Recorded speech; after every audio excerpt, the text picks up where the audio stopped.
জিরা হুশিয়ার সাবধান আওয়ামী লীগের জিরা হুশিয়ার সাবধান হুশিয়ার সাবধান আওয়ামী লীগের জিরা আওয়ামী লীগের জিরা হুশিয়ার সাবধান হুশিয়ার সাবধান আওয়ামী লীগের জিরা আওয়ামী লীগের জিরা হুশিয়ার সাবধান আওয়ামী লীগের জিরা হুশিয়ার সাবধান হুশিয়ার সাবধান আওয়ামী লীগের জিরা আওয়ামী লীগের জিরা হুশিয়ার সাবধান আওয়ামী লীগের জিরা হুশিয়ার সাবধান আওয়ামী লীগের জিরা হুশিয়ার সাবধান হুশিয়ার সাবধান আওয়ামী লীগের জিরা আওয়ামী লীগের জিরা হুশিয়ার সাবধান আওয়ামী লীগের জিরা হুশিয়ার সাবধান হুশিয়ার সাবধান আওয়ামী লীগের জিরা আওয়ামী লীগের জিরা হুশিয়ার সাবধান আওয়ামী লীগের জিরা হুশিয়ার সাবধান তারা তো আগে ওই স্বৈরাচারী সরকারদের প্রতিনিধি ছিল, তাদের পক্ষে লড়েছে। এটাই হচ্ছে আমার কথা। এখানে 19 জনের নাম আছে।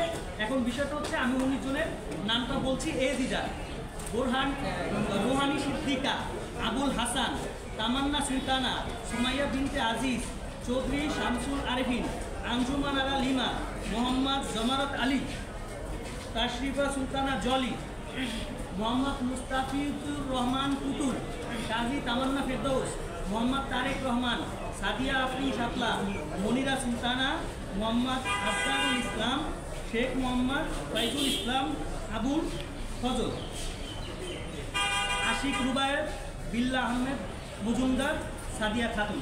এদের সবার বিরুদ্ধে স্পেসিফিক বলা আছে, এটা আপনারা পেয়ে যাবেন ছবি সহ। ডিএজি সুজিত কুমার চ্যাটার্জি, উনি আগেও ছিলেন এবং উনি যেই রিটটা হয়েছিল যে গুলি করা যাবে না সেখানে পক্ষে ছিল এবং ঘোর বিরোধিতা করেছেন অর্ডারটা না পাওয়ার ক্ষেত্রে। এবং ওনার ইতিহাসও আমরা তুলে ধরেছি। ওটা বিরোধী আন্দোলনে সে রায়ের যেই ব্যাপারে সে বিরোধিতা করেছে এবং ওনার কিছু ব্যাখ্যা বিশ্লেষণ, ওনার অভিযোগ স্পেসিফিক আমরা তুলে ধরেছি। এটা আপনারা পাবেন, এটা বিস্তারিত আমরা কপি দিয়ে দিব।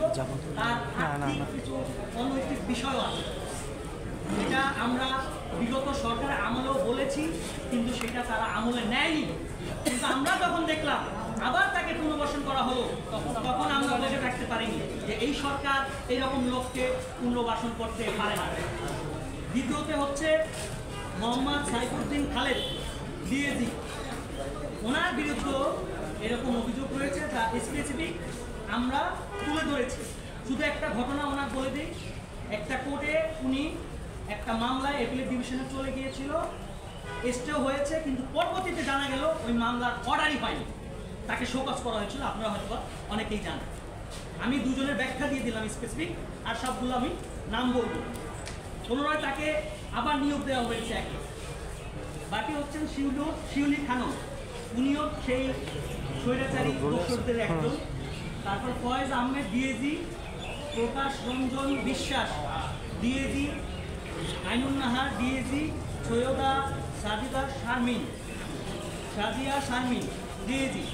তাদের বিরুদ্ধে স্পেসিফিক অ্যালিগেশন আছে, আমরা ব্যাখ্যা করেছি এবং আমাদের কাছে কিছু ছবিও আছে, প্রমাণ আদি আছে।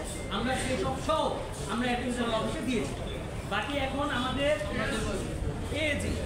এজি রয়েছেন হচ্ছে টোটাল 19 জন।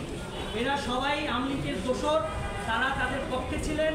আমরা যেই সরকারকে এই ছাত্ররা বৈষম্য বিরোধী ছাত্র আন্দোলন করে তাদেরকে বিতাড়িত করেছে, তাদের লোকজন, তাদের দোসর যদি এখানে আবার পুনর্বাসন হয় বা নিয়োগ হয়, তাহলে তাদের এই স্বাধীনতা